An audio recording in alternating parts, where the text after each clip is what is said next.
Good evening to you all. In today's class, we will discuss the rest of the points in Hiba from the third unit of Muslim law.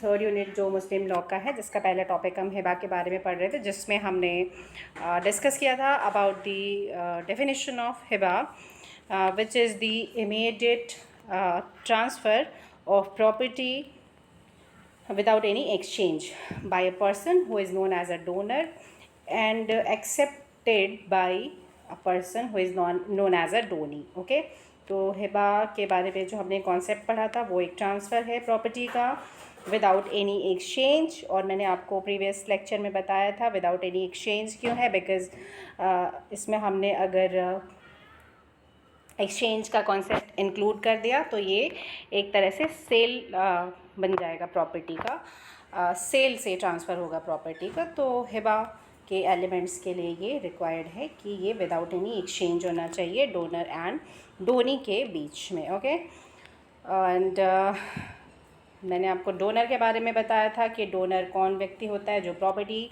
अपनी gift करता है by way of gift, और हिबा the person is known as a donor, और जिस व्यक्ति के द्वारा एक्सेप्टेंस किया जाता है गिफ्ट का उसे डोनी के नाम से जाना जाता है।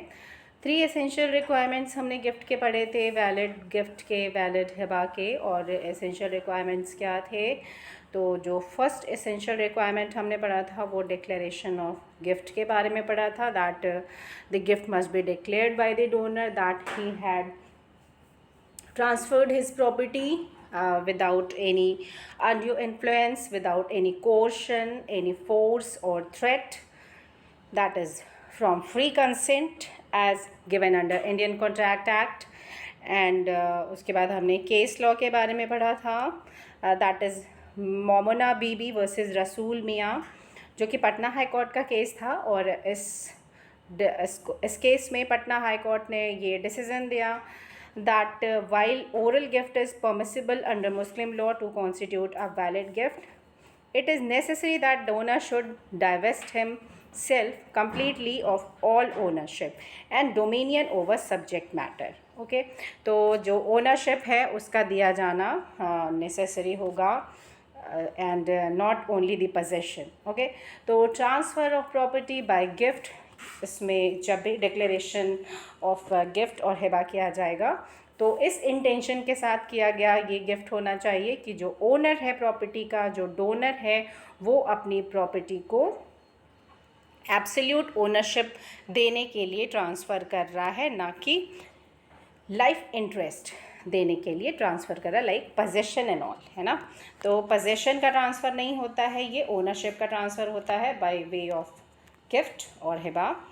And if the donor makes the gift under threat or force or coercion or undue influence, the gift is not valid because there is no free consent. Okay, तो competency donor की देखी थी हमने, that donor must be of adult and of sound mind and he must be a Muslim. Okay, and उसके बाद हमने bonafide intention के बारे में देखा था, that gift must be made honestly with a bona fide intention to give the property to the donee. And what about the acceptance of property?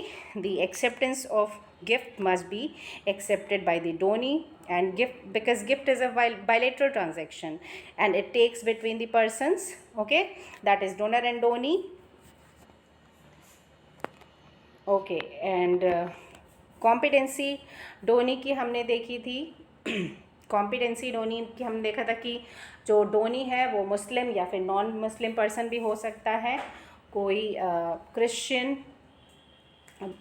Christian या हिंदू के फेवर में भी एक हिबा किया जा सकता है, एंड मेजर या माइनर के फेवर में भी हिबा किया जा सकता है, and if donee is a minor, then hiba cannot be recognized since it is approved by his guardian. अगर डोनी माइनर है तो उसके गार्जियन के द्वारा जो हिबा है उसे एक्सेप्ट किया जाना आवश्यक होगा, बिकॉज़ जो माइनर पर्सन है वो हिबा या गिफ्ट को एक्सेप्ट करने के लिए कॉम्पिटेंट एक्चुअली नहीं है, तो उसके बिहाफ पे उसके गार्जियन के द्वारा उस प्रॉपर्टी का एक्सेप्टेंस किया जाना आवश्यक है एक वैलिड हिबा के लिए. Soundness of mind is not necessary, and when the donee is unsound mind, he is insane, then the property can be accepted. As I asked you that if a minor is accepting a gift, in that case his guardian must approve the hiba, and if the donee is insane or unsound mind, then in this case also the guardian must approve that gift, okay, on behalf of the donee. तो Downey के behalf पे guardian gift को accept कर सकता है जब भी जो डोनी है वो इंसेन है, अनसाउंड माइंड का है, और साथ ही वो माइनर है. ठीक है. ज्यूरिस्टिक पर्सन्स के बारे में हमने बात की थी. ज्यूरिस्टिक पर्सन्स में हमने देखा था कोई मॉस्क, कोई स्कूल, कोई रिलीजियस डिनोमिनेशन, ये सभी ज्यूरिस्टिक पर्सन में आ सकते हैं. कोई कॉरपोरेशन, रजिस्टर्ड फर्म, कोई कंपनी, ये सभी ज्यूरिस्टिक पर्सन हैं और इनके फेवर में भी गिफ्ट किया जा सकेगा. कोई चाइल्ड है वूम में मदर के, उसके फेवर में भी गिफ्ट किया जा सकेगा.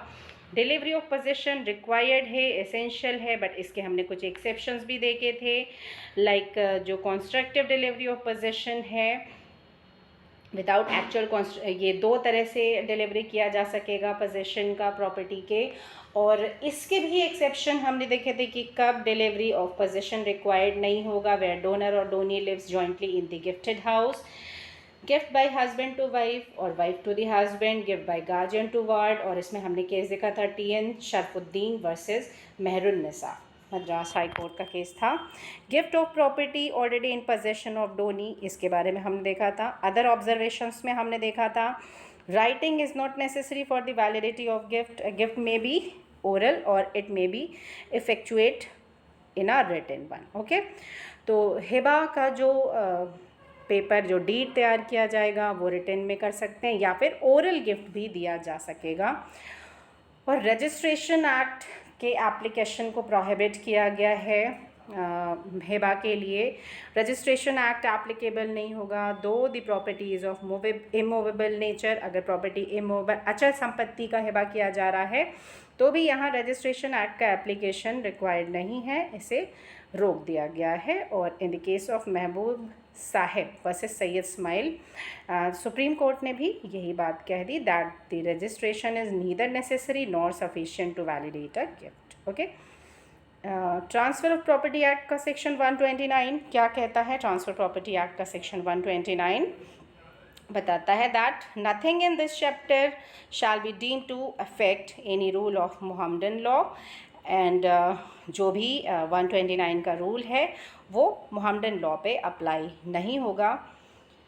फाइन स्टूडेंट्स, तो हमें आज की क्लास में डिफरेंस बिटवीन हिबा बिल एवज एंड हिबा बा शर्तुल के बारे में देखना है. ये काइंड्स हैं हिबा के. दो तरह से हिबा किया जा सकता है, हिबा बिल एवज, हिबा बा शर्तुल. ओके.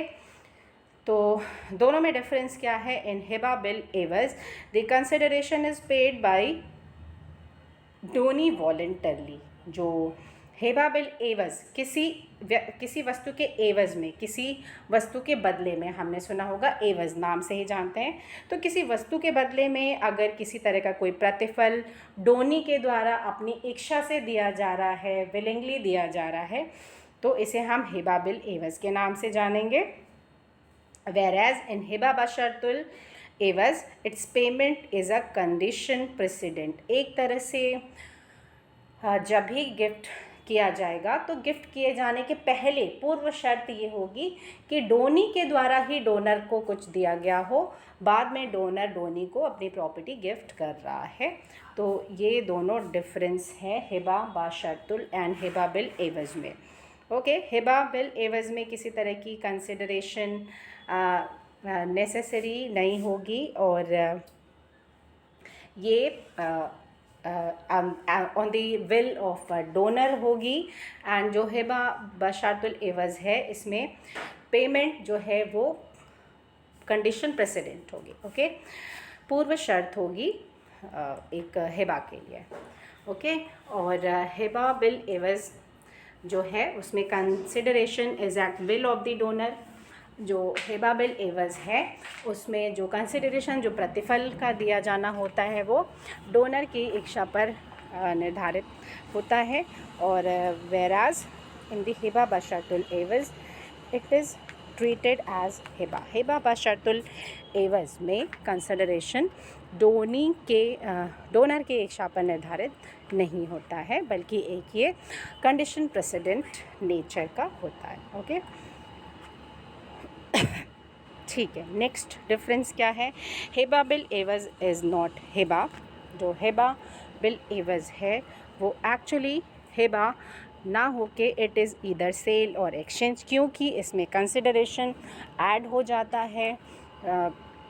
जो डोनर है वो कुछ कंसिडरेशन पहले अपनी इच्छा पर डोनी को देता है या लेता है, तो इसलिए इसमें कंसिडरेशन ऐड होने की वजह से ये सेल या एक्सचेंज में कन्वर्ट हो जाता है, सेल या एक्सचेंज के नेचर का हो जाता है। वेराज हिबा बशर्तुल एवज इज़ ट्रीटेड एज हिबा, जबकि हिबा बशर्तुल एवज जो है उसे हिबा की ही तरह समझा जाता है। ओके, नेक्स्ट है डॉक्ट्रिन ऑफ मूसा इज़ नॉट एप्लीकेबल टू हिबा बिल एवज।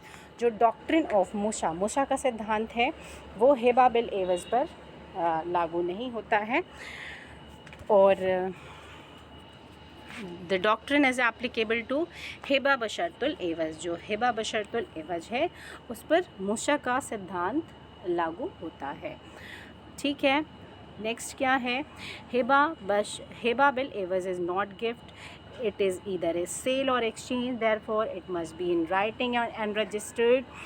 On the other hand, writing and registration is neither necessary nor sufficient for हिबा बशर्तुल एवज।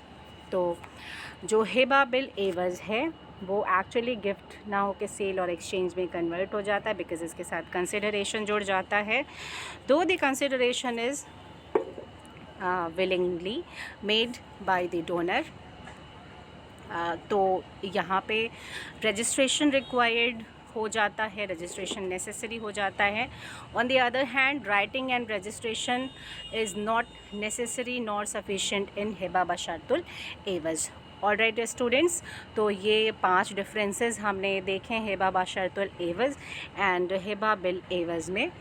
एंड आई होप आपको हिबा के सभी कॉन्सेप्ट्स समझ में आ गए होंगे, सारी बातें क्लियर होंगी, सभी पॉइंट्स पे आप क्लियर होंगे सभी कॉन्सेप्ट्स को लेके। Thank you for watching my video and take care all of you.